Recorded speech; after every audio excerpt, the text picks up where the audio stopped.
नमस्कार, मैं हूं अखिलेश पांडे और आप देख रहे हैं सी न्यूज भारत। वक्त हो चुका है अलीगढ़ न्यूज बुलेटिन का। इस अलीगढ़ न्यूज बुलेटिन में हम बात करेंगे अलीगढ़ जनपद की विभिन्न खबरों की। तो चलिए शुरू करते हैं सीधे तौर पर खबरों का सिलसिला। सबसे पहले हम बात करेंगे अलीगढ़ की श्री राम लीला गौशाला कमेटी की, जिसके तत्वावधान में श्री राम लीला महोत्सव के तहत काली जी की शोभा यात्रा निकाली गई। माता महाकाली की झांकियों के साथ अन्य देवियों की भी झांकियां निकाली गईं। इस दौरान बैंड की संगीतमय ध्वनियों से पूरा मार्ग ध्वनि और भक्ति रस में डूब गया। इस शोभा यात्रा का पुष्प वर्षा से जगह जगह स्वागत किया गया। वहीं इससे पूर्व काली जी की आरती सांसद सतीश गौतम ने उतारी। माता महाकाली की शोभा यात्रा शहर के विभिन्न मार्गों से होती हुई रामलीला ग्राउंड पर पहुंचकर समाप्त हुई। इस मौके पर श्री रामलीला गौशाला कमेटी अध्यक्ष विमल अग्रवाल, संयोजक विक्रांत गर्ग, ऋषभ गर्ग, अन्नू बीडी, संयम पाराशर, आकाश अग्रवाल, राजेश गर्ग, सह संयोजक सीए पीयूष अग्रवाल, मीडिया प्रभारी गुंजित वार्ष्णेय, अर्जुन गोविल आदि लोग मौजूद रहे। आज श्री रामलीला महोत्सव रामलीला गौशाला कमेटी के तत्वाधान में श्री रामलीला महोत्सव द्वारा आज काली जी के मेले की सवारी निकाली गई है, जिसका कि पूर्णतः जो कि शुभारंभ होता है वो शुभारंभ हमारे अलीगढ़ के लोकप्रिय सांसद श्री सतीश गौतम जी एवं हमारा छोटा भाई युवा महानगर अध्यक्ष अमन गुप्ता ने हरी झंडी दिखा के शोभा यात्रा का शुभारंभ किया। यह शोभा यात्रा विभिन्न मार्गों पर होती हुई रामलीला अचल तालपरी अभी इसका रात को समापन होगा। कल की जो लीला है 18 तारीख की वो खरदूषण त्रिशरा बद जटायु मोक्ष कल की बहुत अहम लीला है। और ये लीलाएं देखने के लिए मैं अलीगढ़ के जनता जनार्दन अलीगढ़ के राम भक्तों से निवेदन करना चाहता हूं कि वह रोज नित्य प्रतिदिन रामलीला का सेवन करने के लिए डोले रहे। क्या आज हमारे राम लक्ष्मण जानकी जी का डोला है, और क्योंकि ये छोटा मेला होता है, ज़्यादा बड़ा विशाल मेला नहीं होता है, इसमें 2-3 झांकियाँ हैं। मेन जो है वो काली जी की सवारी है। तो आज काली जी की सवारी की शोभा यात्रा रामलीला ग्राउंड से निकाली गई। अलीगढ़ से सी न्यूज संवाददाता संजीव शर्मा की रिपोर्ट। अलीगढ़ के हरदुआगंज क्षेत्र के गांव जटपुरा में उस समय हड़कंप मच गया जब एक अधेड़ व्यक्ति की लाश पोखर के किनारे पड़ी मिली। मृतक के परिजनों से मिली जानकारी के अनुसार सोमवार की रात 40 वर्षीय राम प्रकाश पुत्र लक्ष्मी नारायण हर रोज की तरह नवरात्र के अवसर पर गांव में होने वाले प्रोग्राम में शामिल होने के लिए गया हुआ था। वहीं जब रात में कार्यक्रम समाप्त होने के बाद गाँव के कुछ लोग उसे रात्रि के प्रोग्राम के खत्म होने के पश्चात ले गए गांव के बाहर, जहां पोखर के पास ले जाकर उसके गले में गमछा डालकर उसका गला घोंट दिया, जिससे मौके पर ही उसकी मौत हो गई। वहीं अगले दिन सुबह जब लोगों ने उसका शव देखा तो गांव में हड़कंप मच गया। सूचना पाकर मौके पर पहुंची पुलिस ने शव को कब्जे में लेकर पोस्टमार्टम के लिए भेज दिया। पोस्टमार्टम के बाद शव को परिजनों के सुपुर्द कर दिया गया और आगे की वैधानिक कार्यवाही में पुलिस जुट गई। वहीं इस संबंध में परिजनों का क्या कुछ कहना है, आइए आपको सुनाते हैं। दादा क्या नाम है आपका? मेरा नाम नाहर सिंह है। कहाँ रहते हैं आप जटपुरा रहते हैं, हरदुआगंज के पास में। थाना कौन सा? थाना हरदुआगंज जी है। अच्छा, ये मृतक कौन है आपका? हमारे ये हमारा भैया लगता है, भैया है हमारा। भाई है आपका? तो ये क्या घटना हुई है इसके बाद? घटना ये है कि अब वो माटोर ये बने बाकी डीजे वगैरह वो प्रोग्राम वगैरह है, माटोर ये आगे थे उनके पड़ोस में, तो मां नाच कूद रहो आगे थे, नाच कूदने के पल्ले मोहल्ला में चलो गो, उससे बात रंजित से दिखाई तो वो पकड़ के खींच के ले गए होंगे आगे थे। माँ जे माँ कौन लोग हैं जिससे रंजित? रंजित वो लोधे राजपूत हैं। अच्छा, तो किस चीज से मारा है?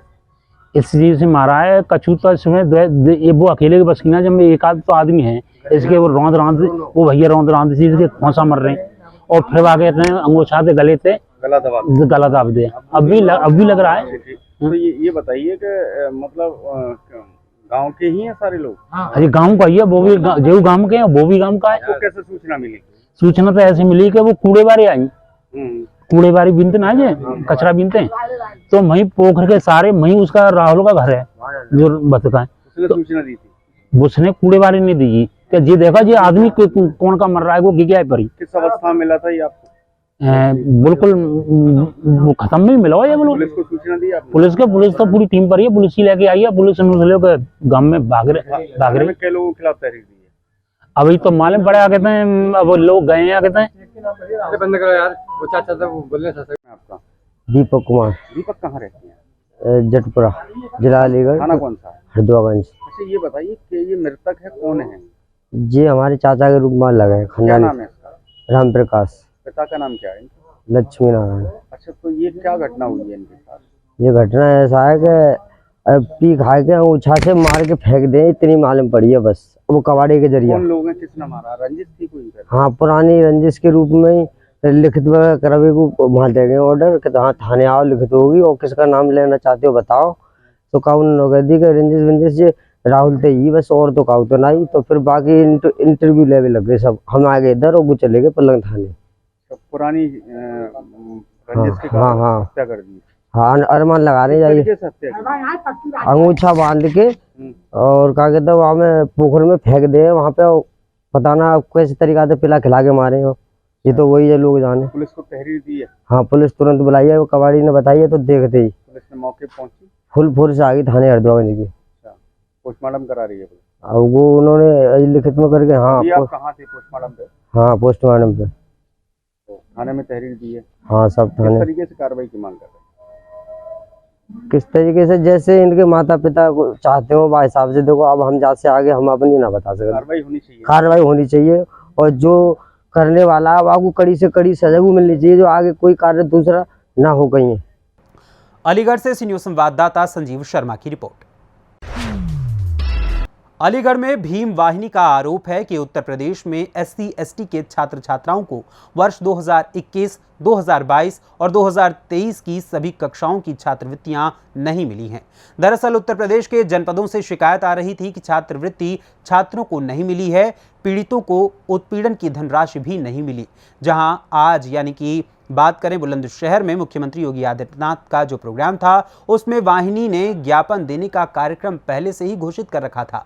जहां 12 बजे ज्ञापन देने जाने के दौरान सुबह पुलिस प्रशासन के लोगों ने संस्थापक एवं राष्ट्रीय अध्यक्ष एडवोकेट मदन पाल गौतम को कार्यकर्ताओं के साथ घर में ही नजरबंद कर दिया। लगभग 12 बजे ज्ञापन पुलिस अधिकारियों ने लिया। भीम वाहिनी का आरोप है कि उत्तर प्रदेश में सरकार दमनकारी नीतियों को अपना रही है, गरीबों को न्याय नहीं मिल रहा है, SC/ST माइनॉरिटी के लोगों पर अत्याचार किए जा रहे हैं। भीम वाहिनी मांग करती है कि SC/ST एक्ट में मुकदमा दर्ज होने के बाद भी पुलिस आरोपियों को गिरफ्तार नहीं कर रही है, इसलिए आरोपियों की गिरफ्तारी की जाए। चारों तरफ उत्पीड़न हो रहा है, कोई सुनने वाला नहीं है। इसके साथ ही उन्होंने और क्या कुछ कहा, आइए आपको सुनाते हैं। अध्यक्ष जी, आज आप मुख्यमंत्री जी को ज्ञापन दे रहे हैं, किस संदर्भ में ज्ञापन दे रहे हैं, क्या क्या मांगे हैं? उत्तर प्रदेश में 2021 से अनुसूचित जाति जनजाति के छात्र छात्राओं को छात्रवृत्ति नहीं मिली है और उत्तर प्रदेश के अंदर जो SC/ST एक्ट में मुकदमे दर्ज होते हैं उन्हें उत्पीड़न की आर्थिक सहायता मिलती है उन पीड़ित लोगों को। आज तक वो 2021 से लेकर अभी तक उत्तर प्रदेश सरकार ने ना छात्रवृत्ति दी है और ना ही उत्पीड़न का रुपया दिया है। आज हम ये मांगों को लेकर के माननीय मुख्यमंत्री जी बुलंदशहर आ रहे थे। ये जनता की समस्या है और पूरे प्रदेश की ये मांग है। अनुसूचित जाति के लोग मांग कर रहे हैं, उनका हमारे पास शिकायत आ रही है, फ़ोन आ रहे हैं उनके। वो लोग कह रहे हैं कि हमको छात्रवृत्ति नहीं मिली है, हमारे उत्पीड़न की सहायता नहीं मिली है। उन बात को देखते हुए हमने कई बार ज्ञापन दिया था और आज बुलंदशहर में मुख्यमंत्री जी थे और उनको ज्ञापन देने के लिए हमने प्रोग्राम बनाया कि भीम वाहिनी अपनी मांगों को देने के लिए हम सब लोग इकट्ठा हुए थे। प्रशासन के लोगों ने, या तो शासन की बात है, सरकार का दबाव है, सरकार के दबाव में हमारा ज्ञापन देने के लिए हमें नहीं जाने दिया और यहाँ पुलिस ने आकर हमको नज़रबंद कर लिया। और आज सरकार की जो पॉलिसी है वो दमन की पॉलिसी है। आज सरकार उत्तर प्रदेश के अंदर दमनात्मक कार्रवाई कर रही है। ये सरकार तो हिटलर जैसी सरकार चल रही है। केंद्र की सरकार हिटलर का काम कर रही है, उत्तर प्रदेश की सरकार हिटलर शाही काम कर रही है। जो देश के अंदर, प्रदेश के अंदर हम अपनी मांगों की बात मुख्यमंत्री से नहीं कह सकते तो किससे कहेंगे? मुख्यमंत्री जी प्रदेश की मांगों की समस्याओं को दूर करते हैं, तो हम उस संबंध में लेकर हम ज्ञापन दे रहे थे। एक मांग हमारी ये थी, जो मुकदमे दर्ज होते हैं उन मुकदमों पर पुलिस गिरफ्तारी नहीं करती है। उन गिरफ्तार करने के लिए उन लोगों को कार्रवाई नहीं कर पाती है, तो हम ये मांग कर रहे थे कि जहां मुकदमा दर्ज होता है वहां पर पुलिस उनको गिरफ्तार करे और तत्काल उनको जेल में भेजे, ये मांग थी। और जहां बाबा साहब डॉक्टर अम्बेडकर जी की मूर्ति है और जहां पर बाबा साहब के पार्क हैं, आज देखा जा रहा है, शिकायत आ रही है पूरे प्रदेश से कि बाबा साहब डॉक्टर अम्बेडकर जी के पार्कों को की ज़मीन पर उन पर अवैध कब्जे किए जा रहे हैं। दलितों की ज़मीन पर, पट्टे की ज़मीन जो जोत की मिली है उन पर अवैध कब्जे किए जा रहे हैं। चारों तरफ अत्याचार हो रहा है, अन्याय हो रहा है, शोषण हो रहा है। दलितों के साथ, एससी के साथ, वह ओबीसी के लोगों के साथ, माइनॉरिटी के साथ अत्याचार हो रहा है, लेकिन कोई सुनने वाला नहीं है। बेईमानी ये आवाज़ उठाते रही है, आवाज़ उठाएगी। मुख्यमंत्री जी को ज्ञापन देने के लिए हमने आज अपने कार्यक्रम रखा था, जो हमारा ज्ञापन आज उन्होंने नहीं लिया, यहाँ पर कोतवाल को भेजा। क्या सब अधिकारी उनके सुरक्षा में लगे हुए हैं, इसलिए हम अधिकारी नहीं भेज रहे हैं। आपको ना जाने देंगे और आप अपना ज्ञापन अपने घर पर, हम कोतवाल को भेजेंगे, अधिकारी भेजेंगे, उनको दे दें। तो आज पुलिस ने हमको नज़रबंद किया। सुबह से, रात से हमको अधिकारी फ़ोन कर रहे थे कि आप ज्ञापन देना वहाँ जाएंगे तो आपको वहाँ ज्ञापन, आपका वहाँ जाने से रोक दिया जाएगा, आपका ज्ञापन घर पर ले लिया जाएगा। मैं कहना चाहता हूँ कि आप लोग जनता को कब तक रोकोगे, जनता के बीच में समाज के लोगों को कब तक रोकोगे। एक दिन ऐसा आएगा कि आप, हो सकता है कि आप घर घर जा कर के उनकी मांगों को सुनने के लिए तैयार हो जाओ, जब आपके पास समय नहीं रहेगा। भीमवाहिनी बहुजन एकता मिशन अत्याचार, अन्याय करने वालों के खिलाफ हमेशा रही है और अन्याय करने वालों के खिलाफ आवाज़ उठाते रहिए, चाहे वो किसी प्रकार की आवाज़ है। भीमवाहिनी जिंदाबाद, भीमवाहिनी जिंदाबाद, भीमवाहिनी जिंदाबाद। अलीगढ़ से सी न्यूज़ संवाददाता संजीव शर्मा की रिपोर्ट। श्री अग्रवाल महासभा अलीगढ़ द्वारा पूर्व निर्धारित कार्यक्रम के तहत महाराजा अग्रसेन चौक पर एक भव्य कार्यक्रम का आयोजन किया गया। महासभा के अध्यक्ष भरत अग्रवाल के अनुसार महाराजा अग्रसेन चौक पर विश्व शांति यज्ञ का आयोजन किया गया, जिसमें मुख्य यजमान मुकेश सिंघल रामांचल ने अपने परिवार के साथ हवन की शुरुआत की, जिसमें महासभा के सभी पदाधिकारियों ने हवन में आहुतियां देकर पूजा अर्चना की। इसके बाद महाराजा अग्रसेन की प्रतिमा पर माल्यार्पण किया गया और जयकारे लगाए गए। हवन के उपरांत चौक से विशाल प्रभात फेरी का आयोजन किया गया, जहां मुख्य अतिथि महापौर प्रशांत सिंघल ने शिरकत करते हुए हरी झंडी दिखाकर प्रभात फेरी को रवाना किया। प्रभात फेरी अग्रसेन चौक से निकलकर जनपद के विभिन्न स्थानों से होती हुई रामघाट रोड पर संपन्न हुई। वहीं इस दौरान कोषाध्यक्ष मनीष गर्ग, कपिल बंसल, नितिन अग्रवाल बीमा, अंकुर अग्रवाल, मनोज बब्बू, विवेक अग्रवाल, अंकित अग्रवाल, ऑल आउट, राहुल गर्ग आदि लोग मौजूद रहे।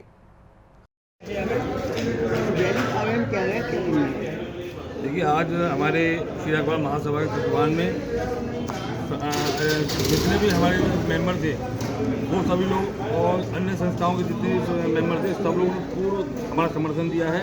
एक भव्य शोभा प्रभात फेरी हमारे तत्वान में निकाली गई है, उससे पूर्व हमने हवन किया था अग्रसेन चौक पर। उसके हमारे मुख्य यजमान हमारे मुख्य सिंघल रामांचल जी थे। आज द्वारा कार्यक्रम किया गया, क्या कहिए? देखिए, अग्रसेन महाराज जी ने जो एक जिनका एक महत्वपूर्ण स्थान है इतिहास में, खासतौर से समाज के संदर्भ में, और जो उन्होंने हम सब समाज को प्रेरणा दी, जो तरीके से उन्होंने एक अपना समाज में एक अपना एक स्थान स्थापित किया। आज हम सब लोग उनसे प्रेरणा लेते हैं। उनके जन्म दिवस पर हम सब लोग विभिन्न अग्रवाल संगठन भिन्न तरीके के कार्यक्रम करते हैं, चाहे वो शोभा यात्रा हो, चाहे वो प्रभात फेरी हो, और चाहे निःशुल्क चिकित्सा हो। इस तरीके के अन्य कार्यक्रम अनेक कार्यक्रम आयोजित किए जाते हैं। और सिर्फ अलीगढ़ में ही नहीं, वो पूरे भारतवर्ष में भी, चाहे उत्तर प्रदेश हो, हरियाणा हो, राजस्थान हो, सब देशों में अग्रवाल समाज उनको बड़े उत्साह के साथ उनका स्मरण करता है और उनकी जयंती मनाता है। और कहीं ना कहीं उनकी जयंती अग्रवाल समाज को एक ऊर्जा और उत्साह देता है। आज के कार्यक्रम में क्या खास देखने को मिलता है? खास तो ये है कि आपने देखा कि उत्साह जो था वो देखते ही बनता था। जिस तरीके से प्रभात फेरी निकली है, जिस तरीके से सब लोग उत्साह के साथ, उमंग के साथ एक ऊर्जा लेते हुए महाराजा का स्मरण कर रहे हैं, उनको याद कर रहे हैं, ये अपने आप में अद्भुत है। उनके व्यक्तित्व को परिलक्षित करती है और वो उनको याद करते हुए एक जो ऊर्जा का सृजन समाज के युवाओं में और अग्रवाल समाज में होता है, वो अपने आप में अलौकिक है। कार्यक्रम के बारे में क्या कहना चाहेंगे? किस तरीके से शुरुआत करने के लिए? देखिए, आज का कार्यक्रम श्री अग्रवाल महासभा द्वारा किया गया और इसके अध्यक्ष हमारे भरत अग्रवाल जी हैं। और इस कार्यक्रम में एक संदेश देना चाहा कि समाज को हम संगठित हों। और आज ये जो इतनी विशाल शोभा यात्रा निकली है, हमारी विशाल प्रभात फेरी जो निकली है, उसमें महसूस होता है कि हमारा समाज संगठित है और हमारा समाज आने वाले समय में और तन मन धन से हमारे संगठन को सहयोग करेगा। और जगह जगह जो स्वागत करे उससे भी महसूस होता है कि समाज जागरूक हो रहा है और समाज के प्रति लोगों का रुझान बढ़ रहा है। आने वाले समय में ये समाज भविष्य में विधायक मेयर सभी में अपनी दावेदारी करेगा। उसके लिए समाज पूर्ण रूप से शपथ ले चुका है। अलीगढ़ से सी न्यूज़ संवाददाता संजीव शर्मा की रिपोर्ट। खबर अलीगढ़ मुस्लिम यूनिवर्सिटी से है, जहां के अब्दुल्ला गर्ल्स कॉलेज की छात्राएं सर सैयद डे के डिनर को खाकर देर रात फूड पॉइजनिंग की शिकार हो गईं।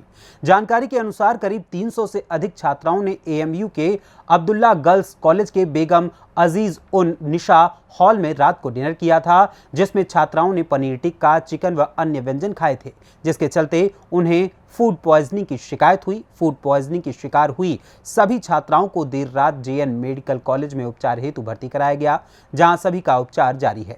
हालांकि कुछ छात्राओं को फर्स्ट एड देकर वापस हॉस्टल के लिए भेज दिया गया। वहीं इस संबंध में छात्राओं का क्या कुछ कहना है, आइए आपको सुनाते हैं। बस खाना खाया था सर सैयद डे का, उसी की फूड पॉइजनिंग हुई है। ये मेरी कितनी छात्राएं होंगी जो फूड पॉइजनिंग? ये तो नहीं पता, लगभग फिर भी अभी समथिंग कितनी है आपके पास में? या 50-60 होंगे, अराउंड 50-60 अभी यहाँ मौजूद है। कहाँ पर ट्रीटमेंट चल रहा है? यहीं जेएनएमसी में चल रहा है। तो कुछ कहना चाहेंगे जिस तरीके की लापरवाही रही है? तुम्हें बोलना है तो बोलो। नहीं कुछ खराब हुई थी, क्या हुआ था? कुछ नहीं, बस खाना खाकर आई थी, फिर रात को वॉमिटिंग हुई थी और बस पेट में दर्द हुआ, वॉमिटिंग हुई थी बस। कहाँ पर खाना खाया? वैन हॉल में था, बेगम अजीज उन निशा में। सैयद डे का खाना हुआ था, डिनर हुआ था उससे? जी। किस हॉस्टल से है? मैं हॉस्टल नहीं हूँ, मैं एनआर हूँ। अच्छे बस छोड़िए, और इससे ये तो पढ़ती तो है?